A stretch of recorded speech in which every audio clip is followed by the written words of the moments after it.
name is Sheila Brake, and this is my resurrection story. I came from a single family. My mother and father divorced whenever I was young. Had a younger brother and a younger sister that I pretty much had to help raise.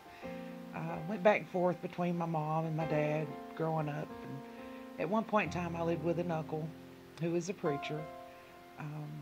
That was pretty much the extent of my being brought up in a church, is the time that I had lived with him. I always felt there was something missing in my life, and that I always was searching for something and never could ever seem to find what it was. I'm married to Kevin Brake, a man that just really helped me want to go to church more. We started going to church at the Waverly Church of the Nazarene.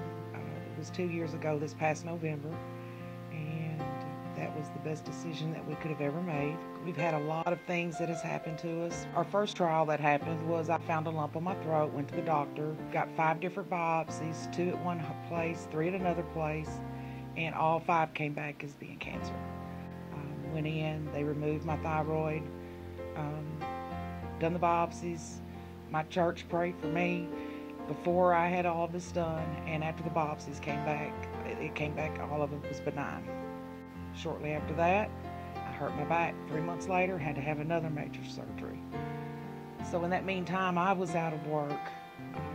Kevin was supporting our home, and his job was a very stressful job. And in April of 2012, he had a stroke. That was, a pretty rough time for us. He was kind of forced to go back to his job before he felt like, or we felt, or the doctors felt like he should. But turned around, and 5.5, 6 weeks later, he had another stroke. And so during that period of time, I felt like everything was lost. Even though I was going to church here and loved going to church here, my faith was really, really tried at one point in time.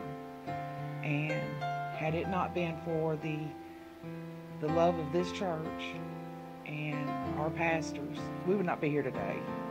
I feel like in my heart of hearts that the Lord was with us. Now I can say, let me tell you about my God. He never surprises me. He amazes me. I've had something that has really played hard on my heart for several years that's caused me to start going to church. And I could not forgive. And then out of the blue, I was helping do jailhouse ministry. And one of the girls brought up the conversation in the jailhouse ministry about forgiving. And I could totally relate with what that girl was saying, because I felt the same thing in my heart. And whenever I came out of that jailhouse that night, he helped me to understand that this is what I wanted in my life. My name is Sheila, and I have been crucified with Christ, and I no longer live, but Christ lives in me.